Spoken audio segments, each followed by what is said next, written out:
also. Congressman Roby also. Thank you.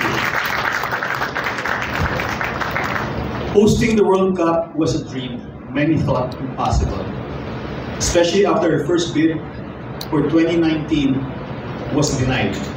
But under the leadership of Chairman Emeritus MVP, we persevered, came back stronger, and partnered with Indonesia and Japan to realize our vision.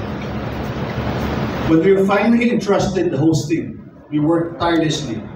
Not even a global pandemic could actually stop us. Online meetings and limited movement were far from ideal, but our commitment never wavered. Our guiding principle was clear: to serve the Filipino basketball fan. When you work for the passion of millions, even the impossible becomes possible. The result was a FIBA World Cup, and as Andrea said earlier, FIBA itself called the best in history. We broke records with 4.6 billion video views and 20 billion impressions.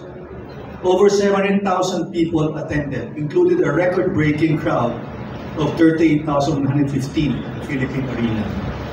I heard Qatar would want to beat that. Let's see. The economic impact, and I shared this also with then Senator Angara, to the Philippines was immense, with the World Cup generating estimated 17.8 billion pesos in economic impact. We welcomed over 10,000 tourists, all greeted with smiles as our signature Filipino hospitality shone through. While preparing for the World Cup, we also supported our Gilas Pilipinas team. Despite challenges, we celebrated our first World Cup win since 2014. No less against China, a moment that will live long in our memories. We'll also not forget the shirts that some of the senators were wearing at that time. The goal of the SBP is to make sure that we will always be present after making it to 3 straight editions of the World Cup. That being part of the world's 32 best basketball teams will become a norm rather than an exception. FIBA recognized not just our hosting of the World Cup, but also people behind it.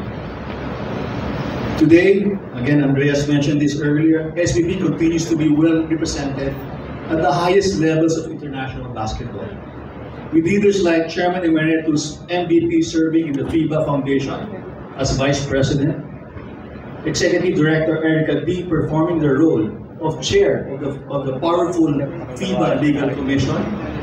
So, Erica, naturalize, bahala ka na. Dr. George Calnas as member of FIBA's Medical Commission, and yours truly serving as a co-opted member of the FIBA Central Board for the term of 2023 to 2027. These are tasks that we take to heart because we know we do not only represent ourselves, but our entire organization, our country. And that being effective in our positions will only open doors for more international basketball leaders to emerge from the SBP. Immediately after, we faced the Hangzhou Asian Games. With a retooled lineup and little time to prepare, our team led by Coach Tim Cone and our program director now of SBP, my tokayo, Al Francis Chua, and your old boy was Commissioner Willie Marshall, right, at that time. Stunned the region by defeating China in the semifinals and capturing gold against Jordan, ending a 6-decade drought. Gilas Pilipinas men continue to make history, notching our first win against a European team by beating Latvia on their home court during the last Olympic qualifying tournament, and our first victory over New Zealand in the FIBA Asia Cup qualifiers in front of an amazing crowd at the MOA Arena. Next up will be the FIBA Asia Cup. It's coming August in Saudi Arabia, where we are in an initial group: New Zealand, Chinese Taipei, and Iraq. So ayo, siguro naman hindi na tayo matatalo ulit dito, di ba?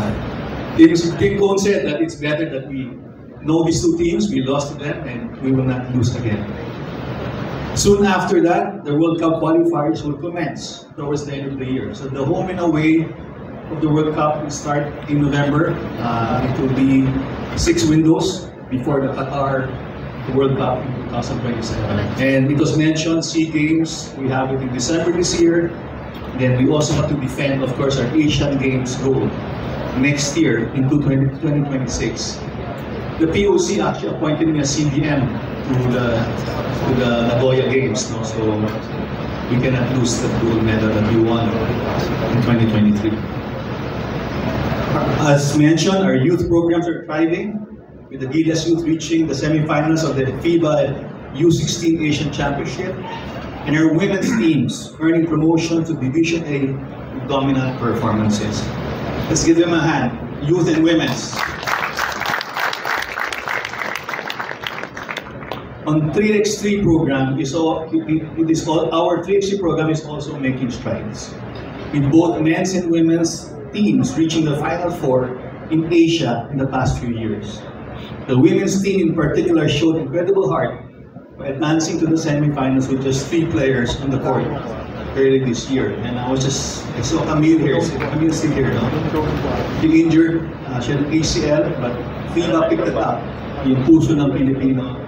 And I think that showed a lot of inspiration for a lot of people. We know the work doesn't stop at the elite level. We're committed to grassroots development, talent identification, and coaching education. Coaches like Norman Black and John Chico are working tirelessly to strengthen our programs and empower the next generation. Let me give a hand to Norman and to John.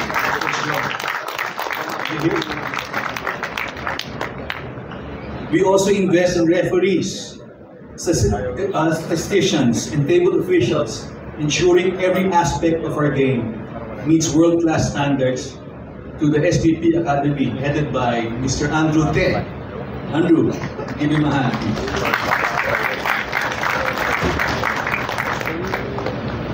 And to protect the integrity of the sport, we have Brian Gregorio. It's a single point of contact for FIBA's integrity and safeguarding. Ryan? Please come back. Basketball continues to evolve, and so do we.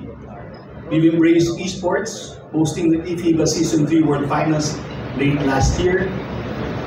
Fortunately, we ended 4th. We were 4th in was it Norway or Sweden the year before. We ended up 4th again this year. And we're constantly, obviously, we had a big meeting also this morning.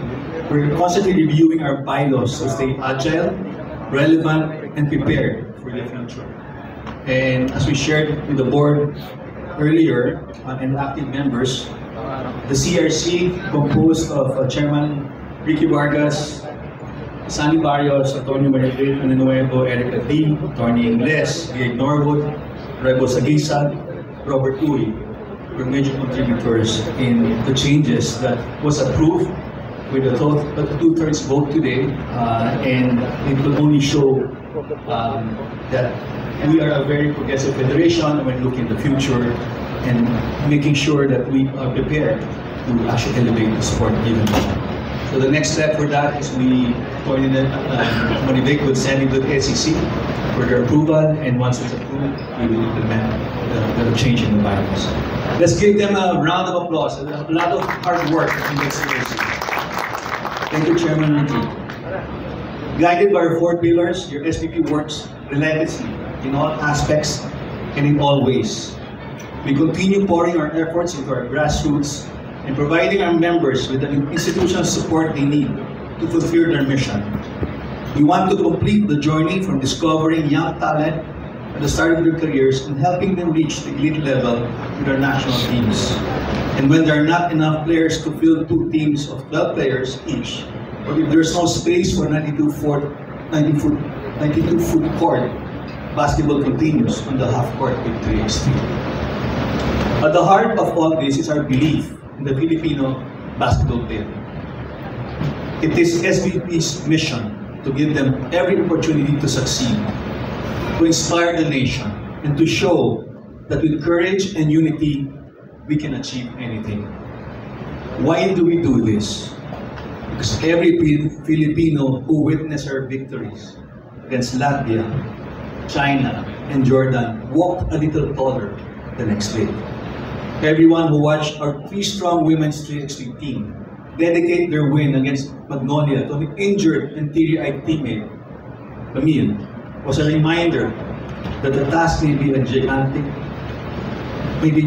but together we can overcome. Everyone who cheered in Clark when our Igilas squad showed us that the Philippines is world-class found inspiration to pursue their own passions in their own league fields. Our success reminds us that no matter the odds, we can always find a way as long as we have the courage to try. There is the power of sport in the responsibility we carry at SBP. Hashtag Para sa Bayan is more than just a hashtag. It is our reason for being. Thank you also for all our stakeholders for being really part of this journey. Without all of you, we would not be successful. On a personal note, before I conclude, as I stand before you today, I am filled with gratitude and humility. Since August 8, 2016, it has been my deepest honor to serve you as your president for more than 2 4-year terms. Looking back, I am proud of how far we have come together, overcoming challenges, breaking new ground, and raising the bar for Philippine basketball. Together, we have built a federation that is stronger and more resilient than ever. But beyond the achievements and milestones, what truly matters to me are the moments we've shared. The joy of victory, the lessons in defeat, despite the media being hard on us sometimes. Jerry Ramos here. And the unity that basketball brings to our nation. I have seen firsthand how this sport, basketball, inspires hope, builds character, and brings out the best in every Filipino. If I may have a dream, my dream for us is to build our own home of basketball. A lasting legacy where every child, every fan, and every aspiring athlete can find their place and pursue their dreams. I hope that together we can continue to nurture the next generation and ensure that Philippine basketball remains a source of pride for all. Thank you for your trust, your support, and your unwavering passion. It has been my privilege to serve, and I look forward to cheering for Philippine basketball with all of you in the years ahead. Maraming salamat po. Once again,